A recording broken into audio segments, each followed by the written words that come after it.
Boa tarde, eu sou a Kathleen e apresentarei os primeiros palestrantes do nosso evento. E é com grande honra que recebemos a professora doutora Rita de Cássia Garcia Simão, bacharel em Ciências Biológicas pela Unesp, mestre em Biologia Celular e Molecular pela UEM, doutora em Bioquímica pela USP de São Paulo, onde também fez o seu pós-doutorado em Bioquímica e Biologia Molecular.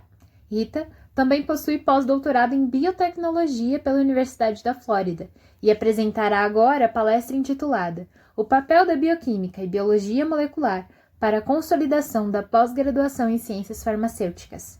Uma ótima palestra e um bom evento a todos. Boa tarde a todos. Agradeço a oportunidade de estar aqui participando do 4º encontro de pesquisa e pós-graduação em ciências farmacêuticas da UniOeste.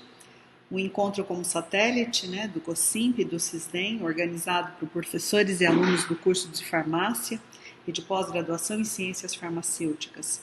A melhor homenagem que um professor pode receber é aquela que venha dos seus estudantes, tanto de graduação como de pós-graduação. Então, quero dizer que me sinto muito honrada com esse convite feito pelos estudantes da comissão organizadora.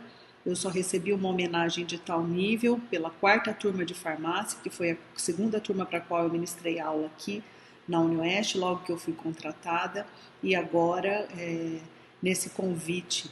Então, eu escolhi um tema no qual eu posso também retribuir essa homenagem, rememorando os alunos do curso de farmácia e de ciências biológicas, alguns, não todos, biólogos moleculares, que hoje são biólogos moleculares, que contribuíram, que tiveram um papel fundamental para consolidarem a pós-graduação em ciências farmacêuticas aqui na Universidade Estadual do Oeste do Paraná. Então, o papel da bioquímica e biologia molecular para a consolidação da pós-graduação em ciências farmacêuticas visa tratar sobre esse tema.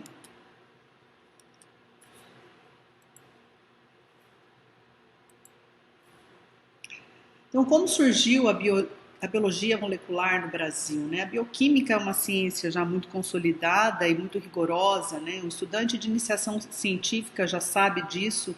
Então, ele já nasce submetido a um extremo rigor. É um estudante que já tem que ter domínio em inglês, porque ele sabe que a literatura e os orientadores já na área já têm essa exigência. A bioquímica já trata assim os seus estudantes já desde os idos da década de 70.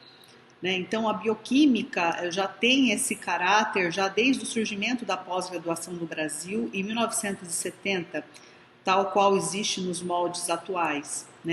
A pós-graduação foi criada pela CAPES em 1970, juntamente com o famoso parecer Sucupira, que é o parecer que nos avalia, agora em relatórios quadrienais, antigamente, até há um tempo atrás, em relatórios trienais.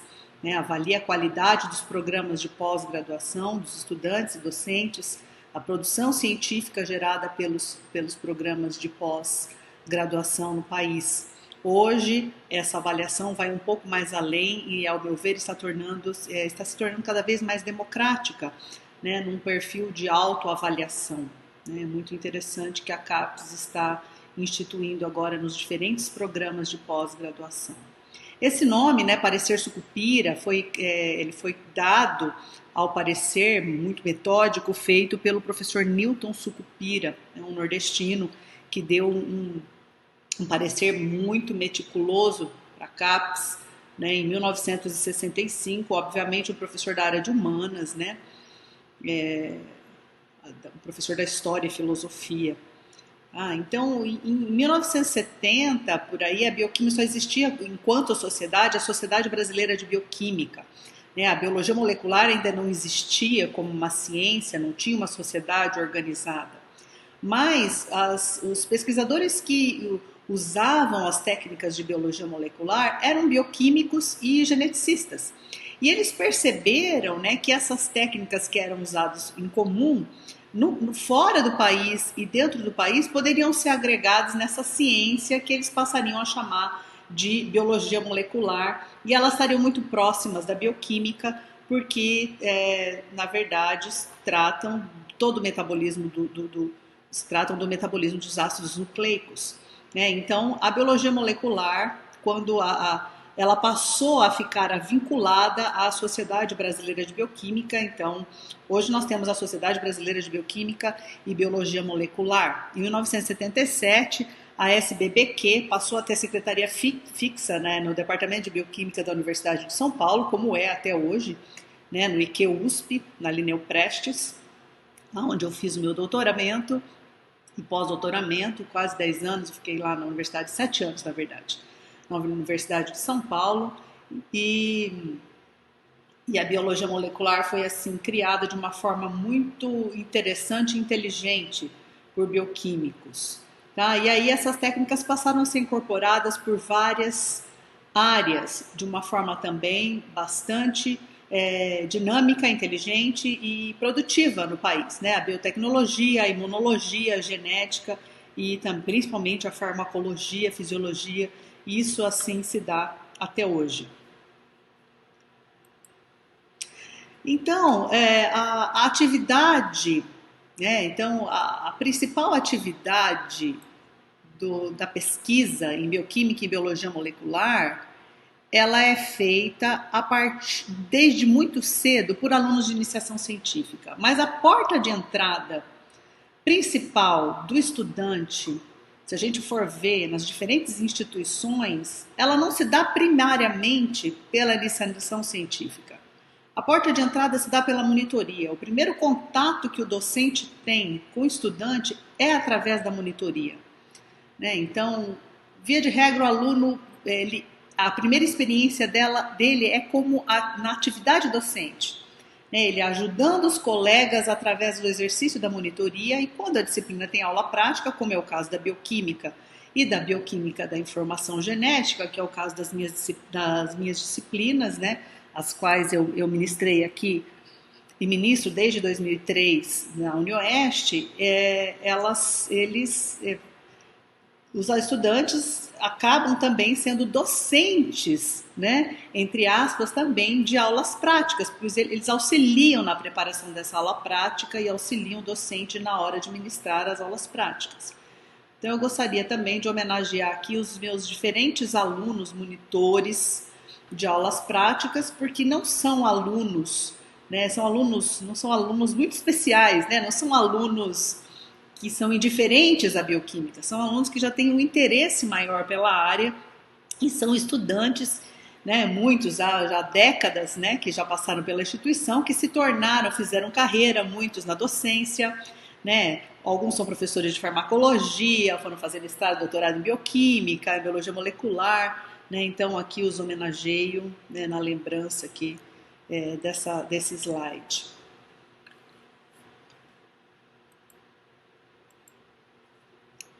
A minha atividade de coorientação, de orientação de alunos de iniciação científica, ela começou lá quando eu era aluna de pós-doc, né, estudante ou estagiária de pós-doutoramento lá na Universidade de São Paulo, no curso de farmácia. Então, aqueles alunos que eu ressaltei ali como monitores, todos os alunos do curso de farmácia. Tá? E os meus primeiros alunos de iniciação científica também eram farmacêuticos. Tá? Alunos do curso de farmácia lá do IQ-USP, só a tia Coide, que é professora hoje na USP de Ribeirão Preto, a tia era aluna ao mesmo tempo de 2 cursos, da farmácia e dos ciências moleculares, né? Isso era uma exceção que acontecia na USP, né? Os primeiros colocados no curso de farmácia da USP eram convidados a participar desse curso que visava a formação de pesquisadores de ciências moleculares. Então a tia era uma menina muito inteligente, foi um prazer, uma amiga, uma querida, que eu tive o prazer de orientar lá em São Paulo. Então, quando eu cheguei aqui na UniOeste, essa veia da orientação já estava bem consolidada, então para mim foi muito fácil, né, iniciar a atividade de orientação. Já aprovei o projeto da Fundação Araucária, né, porque tinha produção, e aí eu tive o prazer, né, de me deparar com estudantes tão bem preparados, né? Então foi uma grata surpresa conhecer alunos, né, do nível de Edirlene Sara Wisniewski, que foi a minha primeira aluna de iniciação científica, né? Muito conhecida aí, dos alunos do curso de farmácia, Sarinha, né? A professora Sarinha, 8 anos, professora do curso de farmácia aqui da UniOeste, minha aluna bolsista PIBIC 2005, 2006, bolsista CNPq 2007, TCC 2005, né? Então, da mesma turma da Sara, a turma que me homenageou, tá? Muito obrigada, um beijo muito grande para vocês. Era a Aline não quis seguir a carreira acadêmica, embora ela tenha ido para os Estados Unidos, até referenciei a Aline para um curso de mestrado nos Estados Unidos, mas ela acabou não fazendo, ela ficou nesse laboratório nos Estados Unidos um tempo, teve uma experiência interessante, mas ela voltou para o Brasil e é médica, fez medicina aqui na UniOeste, então tenho certeza que também a experiência do laboratório abriu portas para a Aline Tonhato, hoje mãe do Caio, aqui na UniOeste, né? Então eu quero ressaltar também a participação importante do curso de Biologia e de Biólogos Moleculares, né? Ao mesmo tempo que a Sarinha era aqui aluna de iniciação científica no laboratório, um garoto, né? O Eliezer Stefanello, do curso de bacharelado em Biologia, também estagiou aqui, foi o meu único aluno que foi, além do Adamo, que foi meu monitor, que foi para o Instituto de Química da Universidade de São Paulo. O Adamo e o Eliezer foram os únicos que quiseram ir lá para o Departamento de Bioquímica da USP de São Paulo, fazer mestrado e doutorado em Bioquímica, né? Então, o Eliezer aqui, o trabalho dele junto com a Sarinha foi premiado no 52º Congresso Brasileiro de Genética, né? Um trabalho em que eles caracterizaram um mutante nulo e um Caulobacter crescentus. Então, aqui, muito bonito os dois. Hoje, Eliezer ele permanece em vários laboratórios aqui na cidade de Cascavel, não vou fazer propaganda, mas ele é um menino também que foi pesquisador visitante num laboratório na Nova Zelândia, em Auckland, e a expertise dele maior é a espectrometria de massas, tá? Então, um menino que já ministrou aula aqui na minha disciplina da pós-graduação, um biólogo molecular de fato. Então, antes de nós aprovarmos esse curso de pós-graduação em ciências farmacêuticas, o COSIMP já existia, né? Então, eu cheguei aqui na UniOeste em 2003, a primeira coisa, já participei da organização do evento.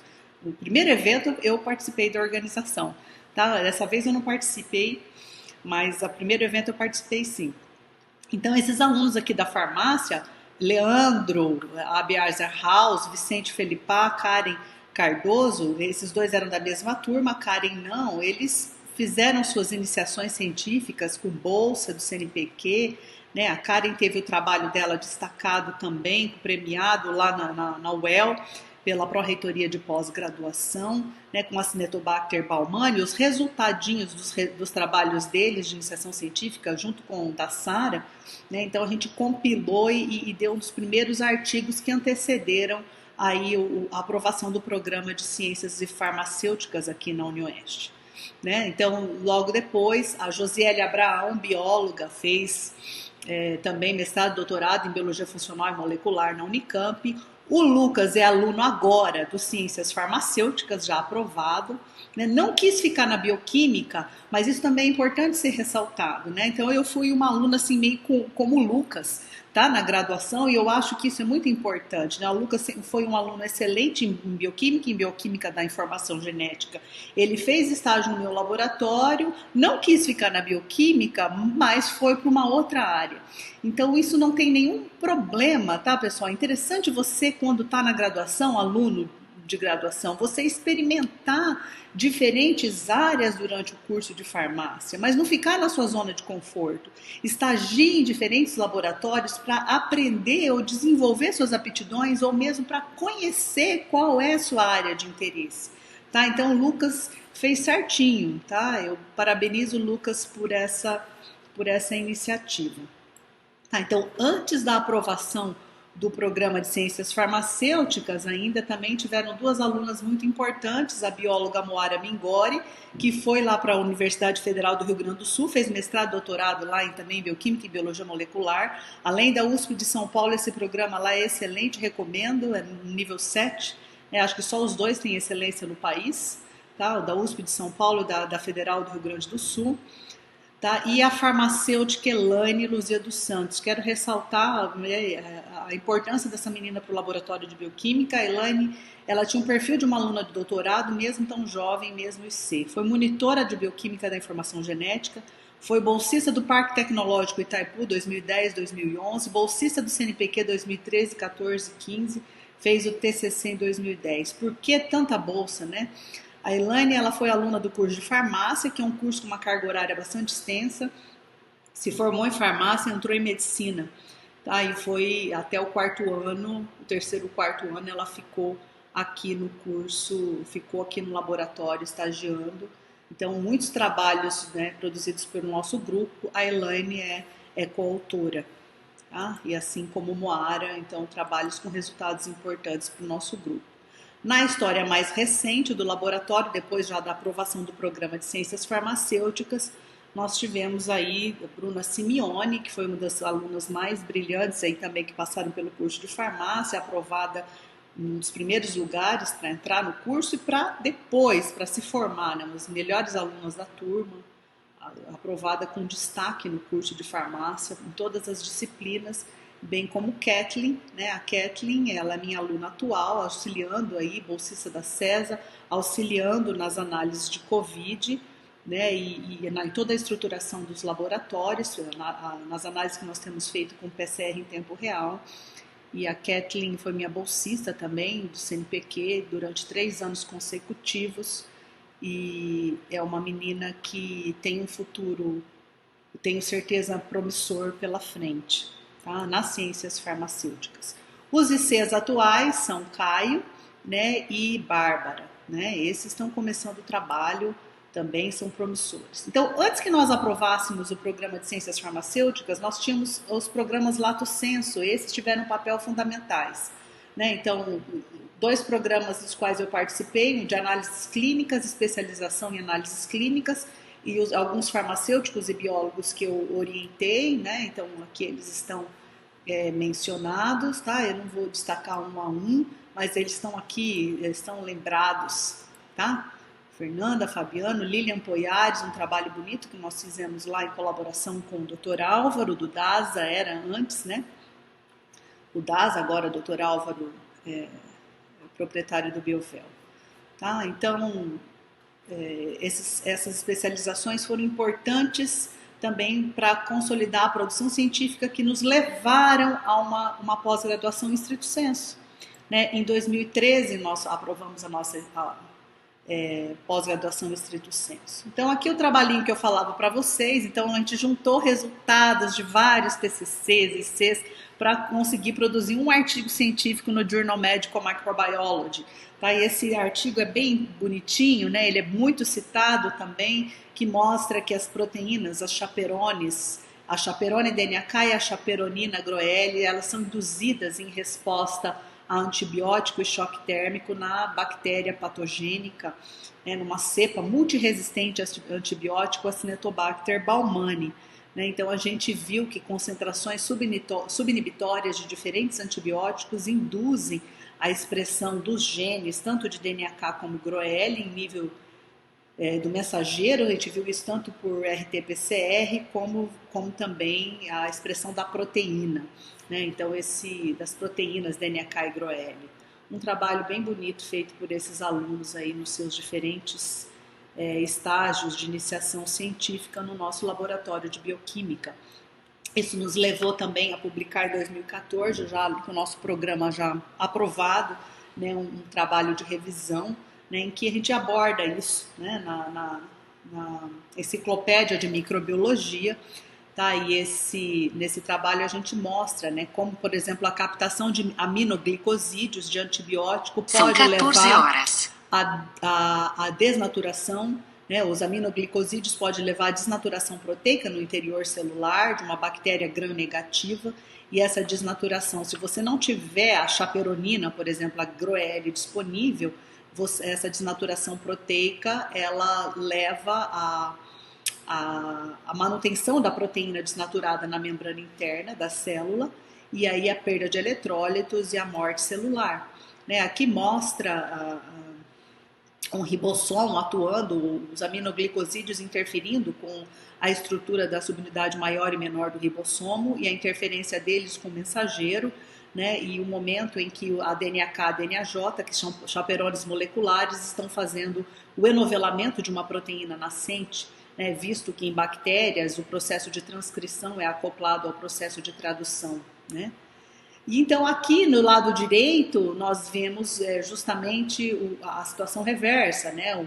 A captação de aminoglicosídeo ela ocorre numa bactéria em que ocorre a expressão da groélio, ou seja, que ela está preparada para enfrentar o estresse por choque térmico, ou seja, está lá presente tanto GROS como GROEL, a chaperonina, ocorre o folding, ou seja, o enovelamento da proteína de choque térmico, ela se posiciona na membrana interna na membrana celular da gram-negativa, da bactéria gram-negativa, e aí então não ocorre perda de eletrólitos e a bactéria sobrevive, né? Então, a expressão da proteína de choque térmico aí funciona então como até um fator de virulência, e aí então as proteínas de choque térmico seriam até alvos, né?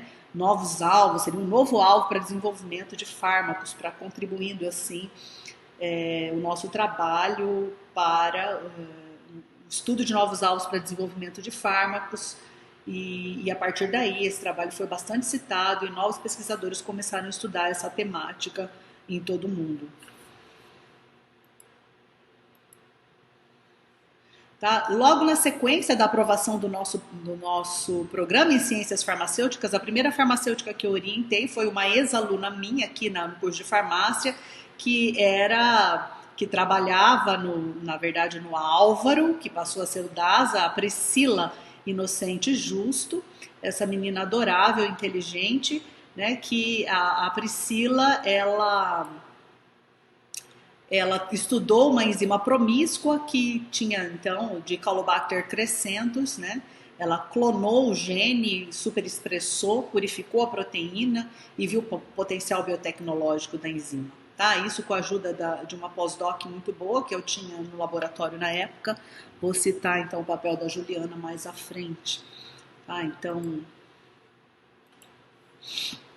esse foi o primeiro paper, então, publicado como fruto do programa de pós-graduação em ciências farmacêuticas, nessa revista Antoine van Leeuwenhoek, né? Eu não sei se é assim que pronuncia, mas esse é o criador do microscópio, né? A sugestão da revista foi do professor Alexandre Mahler, que hoje é o coordenador do programa de pós-graduação em ciências farmacêuticas. Vocês já foram apresentados a ele. Ele me apresentou ao CACAT Calculator, é o criador do CACAT Calculator, meu colega de área na bioquímica, que também foi um ex-aluno da UniOeste, tá? O professor Alexandre Mahler, um prodígio, um aluno prodígio aqui da UniOeste. Ele foi aluno da primeira turma para a qual eu dei aula aqui na UniOeste em 2003. A disciplina não existe mais, que eu ministrei para o professor Alexandre. Bioquímica humana era uma mistura de bioquímica clínica com biologia molecular.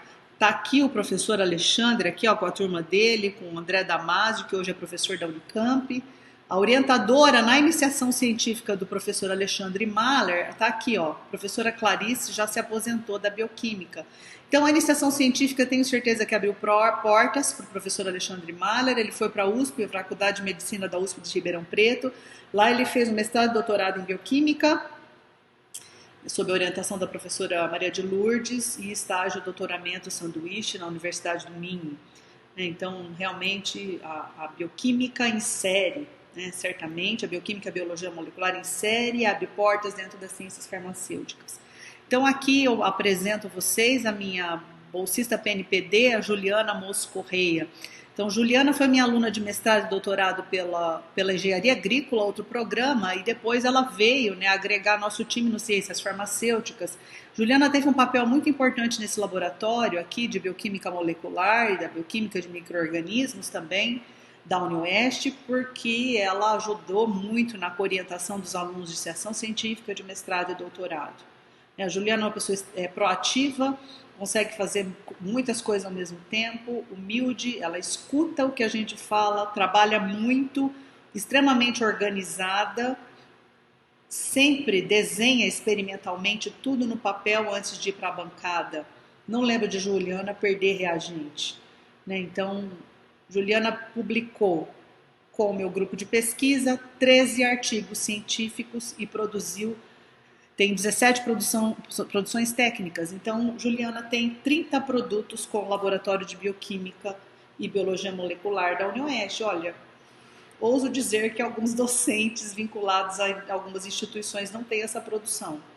Tá? Então, Juliana, essas produções técnicas são sequências depositadas em banco de dados de domínio público, e os artigos científicos, um deles, o professor Alexandre Mahler é sênior, os outros 12 eu sou sênior. Desses 12, 5 a Juliana é a primeira autora, 4 a Juliana é a segunda autora, e os outros ela está em outras posições. Tá? Então aqui são algumas colegas que a Juliana ajudou a orientar, Larissa, da Engenharia Agrícola, e a farmacêutica Débora Giacomini, que também foi professora, é professora nossa aqui das ciências farmacêuticas também há muitos anos. Tá? Então aqui apresento a vocês o biomédico e farmacêutico Adilcinho, que foi meu aluno da Engenharia Agrícola, a bióloga Moara, eu já falei, a Elaine, Juliana. Então juntos, né, nós publicamos esse review com dados dados, o Adilson e a Elane publicaram esse review com dados também da Juliana e da Moara. Eles não são coautores, mas eles citam os trabalhos delas, e é um dado, né, a gente chama os alunos que trabalharam com Caulobacter de os Caulobacters, né, porque todos eles trabalharam com Caulobacter crescentus. E a gente, tanto Juliana, que criou um mutante nulo da bactéria, do gen SHIMB2, que codifica uma beta-xilosidase 2, quanto Moara, que fez um mutante que superexpressa o gen SHIMB2, portanto a proteína beta-xilosidase 2, elas foram importantes para definir um mecanismo regulatório, né, dos genes de beta-xilosidase 2 em Caulobacter crescentus, visto que nós temos 5 genes de beta-xilosidase em Caulobacter, SHIMB1 a SHIMB5. Tá? Então, o mutante que superexpressa, então aqui aparecem as várias beta-xilosidase 2 aqui sendo superexpressa, ele tem um fenótipo de depleção. Né? A gente viu isso por fusão de transcrição, né? Fazendo algumas fusões de transcrição. Quando a proteína é superexpressa, a gente tem uma depleção dos RNAs mensageiros de beta-xilosidases. Ao contrário, quando o gene SHIMB2 é depletado, a gente tem um fenótipo reverso, um aumento da expressão das beta-xilosidases. Então a gente viu que a depleção do SHIMB2 causa upregulation das proteínas de choque térmico. Desculpe aqui. Tá? Então a superexpressão de beta-xilosidase 2 causa downregulation das beta-xilosidases, e a depleção do gen SHIMB2 causa upregulation, regulação positiva das beta-xilosidases. Tá? Então esse review, até encontrei outro dia com o Adilcinho na farmácia lá do BA, onde ele trabalha, e disse: Adilcinho, seu review é um dos mais citados do nosso grupo, parabéns, né, no Applied Biochemistry and Biotechnology. Tá? É um trabalho, esse review recomendo, muito bom para que todos leiam. Então, essa figura que mostra aqui a superexpressão da beta-xilosidase, esse desenhinho aqui da proteína, é a estrutura tridimensional mesmo da beta-xilosidase. Né? Então, Juliana clonou o gene, superexpressou, purificou a enzima, e a enzima foi mandada lá para o Lucincrontron em Campinas, né, no laboratório coordenado pelo Mário Murakami, né, ex-aluno do meu saudoso amigo Arne, né, o Brahmani. Então, o professor Mário Murakami, ele, em colaboração com o nosso grupo, ele auxiliou na definição da estrutura tridimensional da beta-xilosidase, e isso nos ajudou muito a entender como a beta-xilosidase funcionava e a definir esse mecanismo regulatório de funcionamento da proteína mesmo, no papel dela como um regulador aí da função dos outros genes de beta-xilosidase em Caulobacter crescentus. Tá? Então aqui esse é o review que eu falei, recomendo que vocês leiam. Tá? Eu posso fornecer para quem quiser ler depois pelo WhatsApp a cópia do autor. É um artigo bem bonito, é extenso, mas é bem bonito, modéstia à parte, né, Juliana? E a Dilcinha. Então, aqui só ressaltando, o coautor desse trabalho também é Luciana, é bióloga, foi a minha aluna de doutorado pela engenharia agrícola, né? Não está entre os meus homenageados, também é bióloga molecular da ITF-PR, também de Foz do Iguaçu. Então, se a gente for ver o controle do egresso nosso aqui da UniOeste, é muito bom, né? A farmacêutica que eu gostaria de ressaltar agora é a Amanda Alves. Amanda Alves foi aluna do curso de farmácia da UniOeste, não foi minha aluna de iniciação científica, mas foi um brinde, um presente que eu ganhei aqui, né, para aluna de mestrado, e ela pegou o gene que já estava clonado da Juliana e mobilizou numa resina de níquel cefarose e estudou a enzima imobilizada, né? Então a Juliana ajudou, orientou a Amanda nesse processo e a gente viu que a superexpressão da proteína foi muito efetiva, né? Foi muito bonita, até mais, expressou muito mais do que a Juliana tinha conseguido, que já era um feito no trabalho dela. Então Juliana fez de novo o que ela já tinha feito, fez melhor ainda junto com a Amanda. Esse trabalho é muito bonito, né? E aí essa proteína imobilizada, elas viram o efeito de diferentes compostos que são inibidores do processo de fermentação na produção de etanol. Então elas viram que a enzima ela é resistente a etanol, furfural, hidroximetilfurfural, né, glicose. Então, e aí viram também que quando usavam todas essas drogas combinadas, a enzima ainda mantinha a sua atividade. Esse trabalho foi publicado no início agora do ano de 2020, no início da pandemia, na revista Bioenergy Research, né, 1A1. Tá? Uma revista muito boa aí na área de bioquímica e biotecnologia.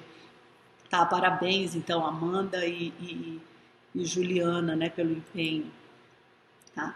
Então, outra farmacêutica também foi minha aluna, foi aluna da professora Nadir, uma das fundadoras aqui, idealizadoras do curso de farmácia da UniOeste, mãos de ouro, né, trabalhou com PCR em tempo real, réplicas com barras de erros que você quase não enxerga, né? A Valesca foi uma menina muito dedicada, vinha trabalhar no final de semana, à noite, tirei férias para ela fazer os experimentos, os resultados dela, junto com os resultados da Elaine, foram publicados no Molecular Biology Reports, no final, em dezembro do ano passado, um trabalho em que a gente mostrou que a proteína e o gene CLIP-B, né, que é homólogo à proteína HSP100 de eucariotos, também tem um papel importante, que é uma chaperone molecular, tá? Tem um papel importante na resposta a estresse causado por antibióticos, por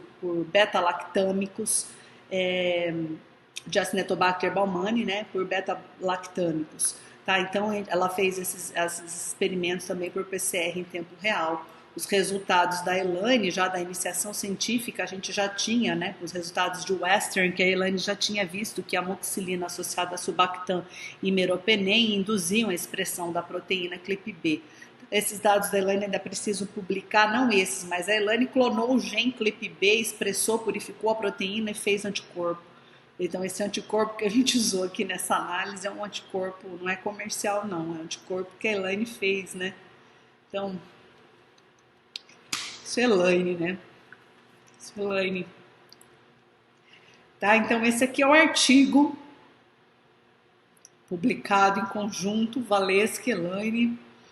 Eu sou muito grata a Deus e à UniOeste pelos alunos do curso de farmácia que eu ganhei, tá?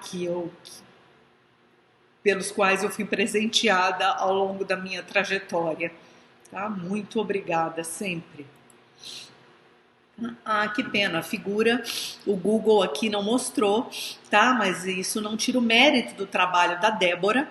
A Débora Giacomini é uma aluna, uma professora colaboradora do curso de farmácia também, foi minha aluna na engenharia agrícola, tá? A Débora é professora da química orgânica aqui, do curso de farmácia, Ela tem mestrado na área de química, fez doutorado na engenharia agrícola, extremamente dedicada, perspicaz, humilde, né? Uma menina extraordinária, e ela me presenteou com vários auxílios e com a sua presença durante, agora está grávida, né? Durante muitos anos aqui no nosso laboratório. Sempre disposta a ajudar os amigos, só tenho a agradecer o papel da Débora aqui para o nosso laboratório, foi fundamental. Essa figura que não aparece, mostra, não vai, o Google Drive nesse aplicativo não deixa mostrar, mas é uma microscopia eletrônica que mostra o biopolimento da fibra do jeans, tá? Quando você usa a xilanase recombinante que ela produziu no laboratório de bioquímica. Aqui ela expressou em E. coli e viu a aplicação biotecnológica da enzima. Tá? Além desse trabalho, a Débora, junto com a Larissa e com a Juliana, também clonou o gene, expressou, purificou, caracterizou e viu a aplicação na desconstrução da biomassa em planta, né, e publicou aqui no Molecular Biology Reports. Esse trabalho saiu então em maio. Tá? Então a Larissa, colega aqui, colaboradora nesse trabalho com a Débora, publicou então esse trabalho, nós submetemos esse trabalho com celulase, tá? E nós temos ainda o trabalhinho da Bruna, que foi ainda submetido, ela vai mostrar para vocês um evento, é um trabalhinho que mostra o papel de uma xilanase 1 na indústria de panificação. Tá? O trabalho é esse aqui, são os coautores, tem o papel da Juliana também nesse trabalho, e espero que logo seja aceito também. Mais recentemente, nós trabalhamos para a habilitação do Laboratório de Bioquímica Molecular para os exames da Covid, ele foi totalmente reestruturado. Gostaria de enfatizar o papel dos professores que aqui estão mencionados aí embaixo. Os professores do HUOP, Paulino, Rinaldo e Lilian, mas gostaria de dar destaque maior à professora Mônica Tereza Sudovski, que é minha co-orientanda do curso de Engenharia Agrícola, é uma farmacêutica que contribuiu muito, fez os manuais de biossegurança, os manuais de descarte químico aqui para o laboratório, esteve sempre presente nas reuniões e dando apoio, né? A coordenadora do curso de farmácia, que teve nota 5 no ENAD, tá? Aqui alunos do curso de farmácia, os meus colegas que estão aqui, o professor José Luiz Amarini e o professor Alexandre, que não está aqui. A minha aluna Kathleen, aqui sou eu, tá? Aqui os alunos do curso de farmácia, aqui não está a Bárbara, agradeço muito a ambos, tá? E um agradecimento especial à professora Luciana Farinha, tá? Então, a habilitação do Laboratório de Bioquímica Molecular para exames da Covid vem a uma realização pessoal muito grande, minha e de vários professores do curso de farmácia. Ela não aconteceria sem a ajuda, o empenho, a fé, a dedicação também da professora Luciana Farinha, que foi a atriz principal em todo esse processo. O meu muito obrigada de coração, professora Luciana Farinha. Estou passando meu tempo, a habilitação do laboratório, ela propiciou várias novas associações e novas conexões com outros laboratórios. Gostaria de dar um destaque à rede NAP Genômica, né, com um coordenador em Guarapuava, que é o professor David, e a NAP Genômica é uma rede que agrega pesquisadores de todo o estado, e como diz aqui no texto, ela visa avançar no desenvolvimento de metodologias, portanto, de bioquímica e biologia molecular, né, para o diagnóstico e prevenção de doenças de base genética, em especial a Covid e o câncer, além de pesquisa básica aplicada voltada à agricultura e pecuária. Tá? Também objetiva a formação de recursos humanos especializados em análise genômica e medicina de precisão, contribuindo dessa forma para tornar o Paraná um centro de inovação e excelência em pesquisa. É o que todos queremos, sonhamos para esse estado maravilhoso que é o estado do Paraná. Tá? Então, agradeço a Circe, a nossa técnica do laboratório de ensino, a nossa colega Thaís, que também agrega o nosso grupo do Labioquimol, aos meus colegas José Luiz Marino e professor Alexandre. Se tiver café, jamais precisamos de ATP nem proteína quinase, porque estamos sempre fosforilados para trabalhar. Agradeço imensamente aos nossos patrocinadores e desejo a todos um novembro azul. Obrigada.